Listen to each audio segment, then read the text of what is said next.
Everyone, എല്ലാവർക്കും പുതിയൊരു വീഡിയോയിലേക്ക് സ്വാഗതം. ഇന്നത്തെ വീഡിയോ എന്ന് പറയുന്നത് ഇന്നൊരു get ready with me video ആണ് കേട്ടോ. ഇന്നെനിക്ക് ഫ്ലൈറ്റ് ഉണ്ട്, അപ്പോൾ ഞാൻ ഫ്ലൈറ്റിന് പോകാനായിട്ട് റെഡി ആയിക്കൊണ്ടിരിക്കുകയാണ്. ഇപ്പോൾ സമയം രാവിലെ ഒരു 10:30 ആയിട്ടുണ്ടാവും. എൻ്റെ റിപ്പോർട്ടിംഗ് ടൈം വന്നിട്ട് ഉച്ചയ്ക്ക് 1:30 എൻ്റെ റിപ്പോർട്ടിംഗ് ടൈം. അപ്പോൾ അതിനും ഒരു 1.5 മണിക്കൂർ മുമ്പായിട്ടായിരിക്കും എൻ്റെ പിക്കപ്പ് ടൈം. അതിനും 1 മണിക്കൂർ മുമ്പായിട്ടാണ് ഞാനിപ്പോൾ റെഡി ആയിക്കൊണ്ടിരിക്കുന്നത് കേട്ടോ. കാരണം ഞാൻ സ്റ്റേ ചെയ്യുന്നത് സിറ്റിയിലായതുകൊണ്ട് തന്നെ നമുക്കൊരു 1.5 മണിക്കൂറിനടുത്ത് ട്രാവലിംഗ് ഉണ്ട്. ലൈക്ക് പലരെയും പിക്ക് ചെയ്തിട്ടാണല്ലോ നമ്മൾ പോകുന്നത്. അപ്പോൾ അത്രയും ടൈം ഉള്ളതുകൊണ്ട് തന്നെ നേരത്തെ റെഡി ആയിക്കൊണ്ടിരിക്കുകയാണ്. പിന്നെ എന്നോട് കുറച്ച് പേര് കമൻറ്റ് ചെയ്ത് ചോദിച്ചായിരുന്നു, അതായത് വിസ എയർലൈൻസിൽ അക്കോമഡേഷൻ പ്രൊവൈഡ് ചെയ്യുന്നുണ്ടോ ക്രൂവിന്, അതേപോലെ തന്നെ ട്രാൻസ്പോർട്ടേഷൻ ഉണ്ടോ എന്നൊക്കെ കുറച്ച് കമൻറ്റ്സ് ഞാൻ കണ്ടായിരുന്നു. യെസ്, വിസ എയർലൈൻസിൽ ട്രാൻസ്പോർട്ടേഷൻ പ്രൊവൈഡ് ചെയ്യുന്നുണ്ട് ക്രൂവിന്, പക്ഷേ അക്കോമഡേഷൻ പ്രൊവൈഡ് ചെയ്യുന്നില്ല.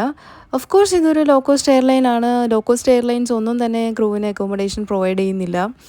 അപ്പോൾ അങ്ങനെ എന്താ പറയുക, പക്ഷേ ട്രാൻസ്പോർട്ടേഷൻ ഉണ്ട് കേട്ടോ, അതന്നെ നല്ലൊരു കാര്യം. അപ്പോൾ അങ്ങനെ ഞാൻ റെഡി ആയിക്കൊണ്ടിരിക്കുകയാണ്.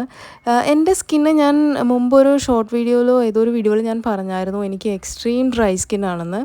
അതുകൊണ്ട് തന്നെ ഞാൻ ഫ്ലൈ ചെയ്യുമ്പോൾ ഒന്നും കൂടെ ഡ്രൈ ആവും കേട്ടോ സ്കിന്ന്. അപ്പോൾ അതുകൊണ്ട് തന്നെ നമ്മൾ നല്ലോണം വെള്ളം കുടിക്കണം. അതിപ്പോൾ ക്രൂ ആയാലും സാധാ നമ്മളിപ്പോൾ പാസഞ്ചറായിട്ട് നമ്മൾ ആര് ഫ്ലൈറ്റിൽ യാത്ര ചെയ്യുന്നവരാണെങ്കിലും നല്ലോണം വെള്ളം കുടിക്കണം ഫ്ലൈ ചെയ്യുമ്പോൾ. അതേപോലെ തന്നെ ഒരു 2 മണിക്കൂർ കൂടുതലൊക്കെ ഫ്ലൈയിങ് ടൈമുള്ള ഫ്ലൈറ്റ് ആണെങ്കിൽ നമ്മൾ എഴുന്നേറ്റ് നടക്കണം കേട്ടോ ഫ്ലൈറ്റിനകത്ത്.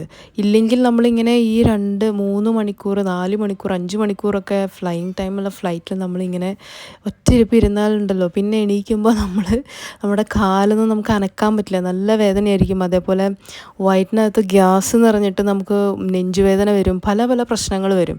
അപ്പോൾ അങ്ങനെ എപ്പോഴും ലോങ് ഫ്ലൈറ്റിൽ പോകുന്നവരാണെങ്കിൽ എണീറ്റ് നടക്കുക, ലൈക്ക് ഓരോ ഇൻ്റർവെൽ എടുത്ത് ഇങ്ങനെ എണീറ്റ് നടക്കുക, ചുമ്മാ നടക്കുക, അല്ലെങ്കിൽ വാഷ്റൂം യൂസ് ചെയ്യുക, അങ്ങനെയൊക്കെ ചെയ്യണം കേട്ടോ. ഇല്ലെങ്കിൽ അത് എന്താ പറയുക, പിന്നെ നമ്മൾ ലാൻഡ് ചെയ്ത സമയത്ത് നമ്മൾ എണീറ്റ് നടക്കുമ്പോൾ അങ്ങനെ ആർക്കെങ്കിലും എക്സ്പീരിയൻസ് ചെയ്തിട്ടുണ്ടെങ്കിൽ പറയണേ. നമുക്ക് നല്ല വയറുവേദന ഉണ്ടാവും, അതേപോലെ ഗ്യാസ് വന്നിട്ട് നെഞ്ചുവേദന, അതേപോലെ കാലിന് വേദന, പല പല അസ്വസ്ഥതകൾ വരും. ചിലർക്ക് തലവേദന എടുക്കും, തല കറങ്ങണ പോലെ ഉണ്ടാവും. അപ്പോൾ അങ്ങനെയൊക്കെ അവോയ്ഡ് ചെയ്യാനായിട്ട് ഇങ്ങനെ എണീറ്റ് നടക്കുന്നത് നല്ലതായിരിക്കും കേട്ടോ.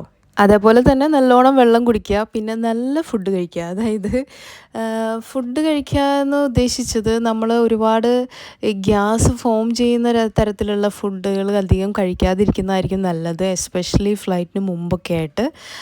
അല്ലെങ്കിൽ കാരണം ഓൾറെഡി നമ്മൾ ഫ്ലൈ ചെയ്യുമ്പോൾ നമുക്ക് ഓൾറെഡി നമ്മുടെ വയറ്റിനകത്ത് ഗ്യാസ് നിറയും.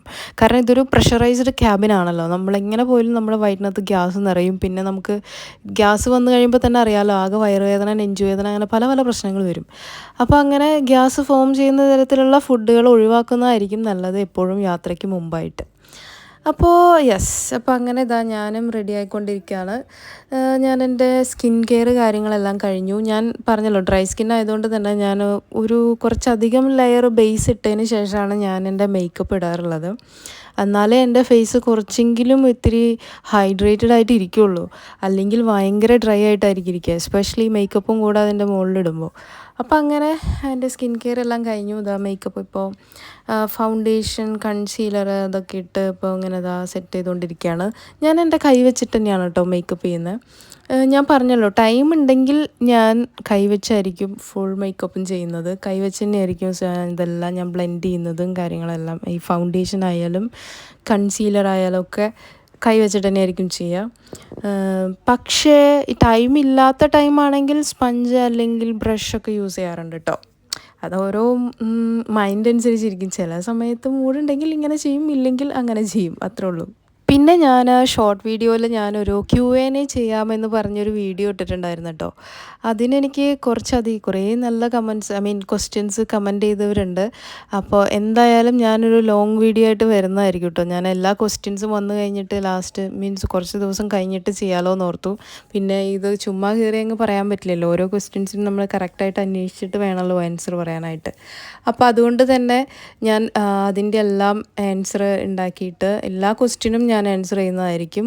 ഒരു ക്വസ്റ്റിനും അൺവാലിഡ് ആയിട്ട് എനിക്ക് തോന്നുന്നില്ല. ലൈക്ക് എല്ലാത്തിനും ഞാൻ ആൻസർ ചെയ്യുന്നതായിരിക്കും കേട്ടോ. അപ്പോൾ ഇനിയും ആർക്കെങ്കിലുമൊക്കെ എന്തെങ്കിലും ഡൗട്ട് കാര്യങ്ങൾ അറിയാനുണ്ടെങ്കിൽ ആ വീഡിയോയിൽ പോയിട്ട് കമൻറ്റ് ചെയ്യൂ കേട്ടോ. കാരണം ഞാനിപ്പോൾ എന്താ അങ്ങനെ പറയാൻ കാരണം എന്ന് വെച്ച് കഴിഞ്ഞാൽ പല വീഡിയോസിൽ വരുമ്പോൾ എല്ലാ വീഡിയോസിൽ നിന്നും നമുക്കിങ്ങനെ ക്വസ്റ്റ്യൻസ് ഇങ്ങനെ എടുക്കുന്നത് കുറച്ച് ബുദ്ധിമുട്ടല്ലേ. ഇത് ഒറ്റ വീഡിയോ ആകുമ്പോൾ എനിക്ക് അതിനെല്ലാം ഒരുമിച്ച് അങ്ങ് റിപ്ലൈ ചെയ്താൽ മതിയല്ലോ. അപ്പോൾ അങ്ങനെ ലോങ് ഫ്ലൈറ്റ് ആയതുകൊണ്ട് തന്നെ ഞാൻ ഫുഡൊക്കെ എടുക്കുന്നുണ്ട് കേട്ടോ ഇന്നത്തെ ഫ്ലൈറ്റിൽ. ഞാൻ പറഞ്ഞല്ലോ ലോങ് ഫ്ലൈറ്റുകളാണെങ്കിൽ ഞാൻ ഫുഡ് എന്തെങ്കിലും എടുക്കാറുണ്ട്. അങ്ങനെ ഞാൻ ഫുഡ് കൊണ്ടുപോകുന്ന കണ്ടിട്ട് കുറച്ച് പേര് കമൻറ്റ് ചെയ്തായിരുന്നു, ഫുഡ് അങ്ങനെ ക്യാബിൻ ക്രൂസിന് അങ്ങനെ പുറത്തത്തെ ഫുഡ് കൊണ്ടുപോകാമോ, ഫ്ലൈ ചെയ്യുമ്പോൾ അങ്ങനെ കൊണ്ടുപോകാമോ, അത് കഴിക്കാമോ എന്നൊക്കെ ഇങ്ങനെ കമൻറ്റ്സ് ഞാൻ കണ്ടായിരുന്നു. നമുക്കങ്ങനെ ക്യാബിൻ ക്രൂസിന് പുറത്തുനിന്ന് നമ്മുടെ ഫുഡ് കൊണ്ടുപോകുന്നതിന് അങ്ങനെ ഒരു റെസ്ട്രിക്ഷനും ഇല്ല. നമുക്ക് ഇഷ്ടമുള്ള ഫുഡ് കഴിക്കാം. പക്ഷേ ഫ്ലൈറ്റിനകത്ത് നമുക്ക് ക്രൂ മീലും ഉണ്ടായിരിക്കും. അതിപ്പോൾ നമ്മുടെ ഇഷ്ടമാണ്, നമുക്ക് എന്ത് കഴിക്കണമെന്നുള്ളത് നമ്മുടെ ചോയ്സാണ്. നമുക്ക് ക്രൂ മീലും കഴിക്കണമെങ്കിൽ കഴിക്കാം, വേണ്ടെങ്കിൽ വേണ്ട. നമുക്ക് നമ്മുടെ സ്വന്തമായിട്ട് ഫുഡ് പ്രിപ്പയർ ചെയ്ത് കൊണ്ടുപോകണമെങ്കിൽ അതും ആവാം, മേടിച്ച് കൊണ്ടുപോകണമെങ്കിൽ അങ്ങനെ ആവാം. എന്താണെങ്കിലും നമുക്ക് കഴിക്കാം കേട്ടോ. ഇതൊക്കെ നമ്മുടെ ചോയ്സാണ്, അങ്ങനെ റെസ്ട്രിക്ഷനൊന്നുമില്ല. അപ്പോൾ അങ്ങനെ പിന്നെന്താ, ഞാൻ എൻ്റെ മേക്കപ്പ് ഇങ്ങനെ പുരോഗമിച്ചുകൊണ്ടിരിക്കുന്നു. ഇപ്പോൾ വീണ്ടും അവിടെ എന്തോ ആയിട്ടോ, ഞാൻ ഈ മസ്കാര ഇട്ടപ്പോൾ കുറച്ച് അവിടെ ആയി ഒരു ബ്ലാക്ക് ഡോട്ട് കണ്ടായിരുന്നല്ലോ. അങ്ങനെ ആർക്കെങ്കിലുമൊക്കെ ഉണ്ടാവാറുണ്ടോ? എനിക്ക് മിക്കപ്പോഴും മേക്കപ്പ് ചെയ്യുമ്പോൾ, എസ്പെഷ്യലി കണ്ണെഴുതുമ്പോൾ അല്ലെങ്കിൽ ഈ മസ്കാര ഇടുമ്പോഴൊക്കെ ഉണ്ടാവുന്ന ഇതാണ്, ഇങ്ങനെ അവിടെ ഇവിടെയൊക്കെ ഇങ്ങനെ തട്ടുമ്പോൾ പിന്നെ അവിടെ അത് വീണ്ടും നമ്മളത് മായ്ച്ചിട്ട് വീണ്ടും അവിടെ ടച്ചപ്പ് ചെയ്യേണ്ടതായിട്ട് വരും. അങ്ങനെ എനിക്ക് മിക്ക സമയത്തും ഉണ്ടാവാറുണ്ട് കേട്ടോ. അപ്പോൾ അങ്ങനെ എന്താ പറയുക, അതെല്ലാം കഴിഞ്ഞു. ബ്ലഷ് ഇട്ടു. ഞാൻ പെട്ടെന്ന് മേക്കപ്പ് ചെയ്യണതിൻ്റെ ഇടയിലാണ് ഒരു സൗണ്ട് കേട്ടത്. ഞാൻ എന്നിട്ട് എൻ്റെ വിൻഡോയിലൂടെ പുറത്ത് നോക്കിയപ്പോൾ കണ്ടോ, ഇത് ഞങ്ങളുടെ ബിൽഡിങ്ങിൻ്റെ അവിടെ തന്നെയാണ് 2 പ്രാവുകൾ കൂട് കൂട്ടിക്കൊണ്ടിരിക്കുകയാണ്. എനിക്ക് തോന്നുന്നു മുട്ടയിടാനുള്ള പരിപാടികളായിരിക്കും. പക്ഷേ ഇപ്പോഴാണ് കേട്ടോ അത് ഞാൻ നോട്ടീസ് ചെയ്യുന്നത്. ഇത്രയും നാളവിടെ ഉണ്ടായിട്ട് പക്ഷേ ഇപ്പം എന്തോ സൗണ്ട് കേട്ട് ഞാൻ നോക്കിയതാണ്. അങ്ങനെ അപ്പോൾ ഞാൻ പറഞ്ഞു തന്നത്, നമുക്ക് നമ്മുടെ ഓരോ എയർലൈനും ഓരോ ഗ്രൂമിങ് സ്റ്റാൻഡേർഡ്സ് ഉണ്ടല്ലോ. അപ്പോൾ നമ്മുടെ വിസ എയർലൈൻസിലെ ഗ്രൂമിങ് സ്റ്റാൻഡേർഡ് അനുസരിച്ച് നമുക്ക് കുറച്ച് മേക്കപ്പ് സംഭവങ്ങൾ നമ്മുടെ ഫേസിൽ ഉണ്ടായിരിക്കണമെന്നുണ്ട്.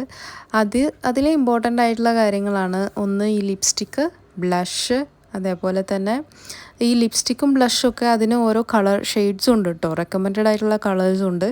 അതുമാത്രമാണ് നമുക്ക് യൂസ് ചെയ്യാൻ പാടുള്ളൂ. ഓരോ എയർലൈനിലുള്ള പോലെ തന്നെ ഇപ്പോൾ നമ്മുടെ എയർലൈൻസിൽ പിങ്കാണ് പിങ്കിൻ്റെ പല ഷെയ്ഡ്സാണ് ലിപ്സ്റ്റിക്സും ബ്ലഷിനൊക്കെ ആയിട്ട് നമുക്ക് യൂസ് ചെയ്യാൻ പറ്റത്തുള്ളൂ.